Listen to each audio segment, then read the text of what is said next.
इंदौर इस काम को कर भी रहा है। अपने कुछ बसों में वो कचरे में फेंके जाने वाले प्लास्टिक से बने बायोडीजल का इस्तेमाल कर रहा है।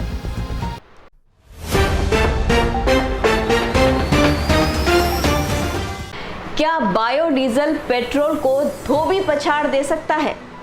किस हद तक पेट्रोल से छुटकारा दिलवा सकता है बायोडीजल?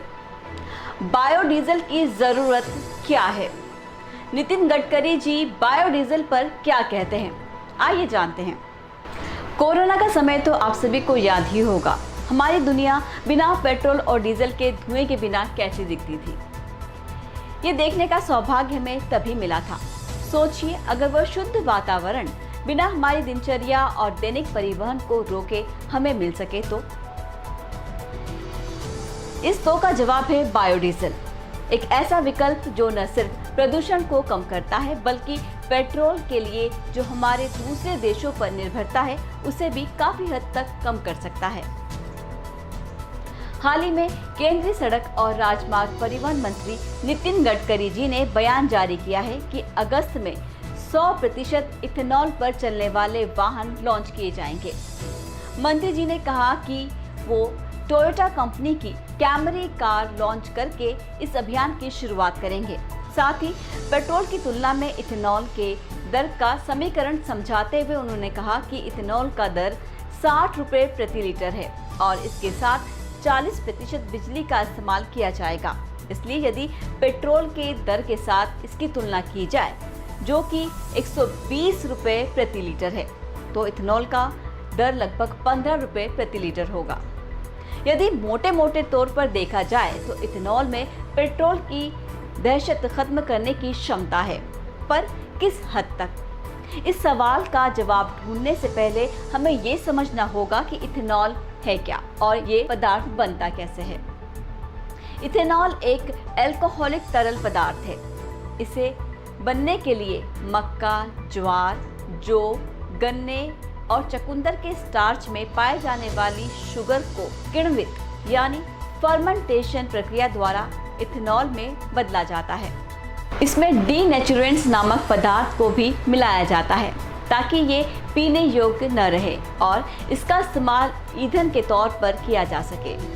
क्या इसे हर प्रकार के वाहनों में इस्तेमाल किया जा सकता है? जी नहीं। यदि आप बायोडीजल का इस्तेमाल करना चाहते हैं तो आपको अपने इंजन में कुछ विशेष प्रकार के बदलाव करवाने पड़ेंगे।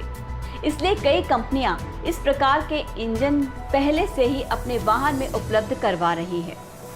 क्या है जो बायोडीजल के इस्तेमाल में रुकावट बन सकता है? हालांकि बायोडीजल से पर्यावरण में प्रदूषण की मात्रा कम जरूर होगी, परंतु क्योंकि इथेनॉल का प्राथमिक स्रोत ज्यादातर खाद्य सामग्री है, इसे वैश्विक तौर पर प्राथमिक ईंधन के तौर पर स्वीकृति मिलना कठिन है। फिलहाल कनाडा, ब्राजील जैसे कुछ देश 100% तक बायोडीजल का इस्तेमाल अपने वाहनों में कर रहे हैं। वहीं भारत की ज्यादा आबादी के चलते इसे यहाँ वो स्वीकृति मिल पाना थोड़ा कठिन है। इस वक्त हमने शुरुआत 20% से की है। यदि इसे 100% तक लाना है तो हमें एक ऐसा स्रोत ढूंढना पड़ेगा जो खाद्य सामग्री ना हो और जो ज्यादा जमीन न रोके और जो ज्यादा मात्रा में उपलब्ध भी हो। इंदौर इस काम को कर भी रहा है। अपने कुछ बसों में वो कचरे में फेंके जाने वाले प्लास्टिक से बने बायोडीजल का इस्तेमाल कर रहा है। इन सभी बातों को ध्यान में रखकर ये कहा जा सकता है कि थोड़ी और ज्यादा रिसर्च और सरकार के सहयोग से बायोडीजल निश्चित तौर पर पेट्रोल को धोबी पछाड़ दे सकता है। पहली बात तो आपको एक नम्रतापूर्वक बताओ कि मेरी हर बात की एविडेंसेस है, ट्रू है। एक भी बात हवा में नहीं करता। मैं 2004 से इथेनॉल की बात करता था। पहले शुगर केन से इसमें जो शक्कर का फैक्ट्री थी, मोलाइसिस से इथेनॉल बनता था। अब शुगर केन जूस से बनता है। अब इथेनॉल ब्रोकन राइस से और कॉर्न से बनता है।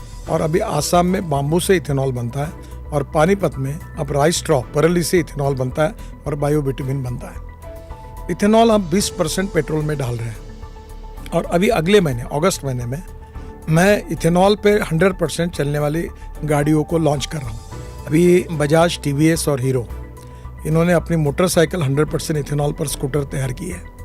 इथेनॉल का इसके साथ टोयोटा जो उनकी कैमरी करके गाड़ी थी जो 60% पेट्रोल और 40% बिजली तैयार करती थी, अब उसी प्रकार की टोयोटा की गाड़ी आ रही है जो 60% इथेनॉल पर और 40% बिजली तैयार करेगी। और इथेनॉल का रेट 60 रुपये और पेट्रोल का 120 रुपये। अगर ये गाड़ी आएगी तो पेट्रोल का रेट अगर हिसाब लगाया जाए तो 15 रुपये लीटर आएगा।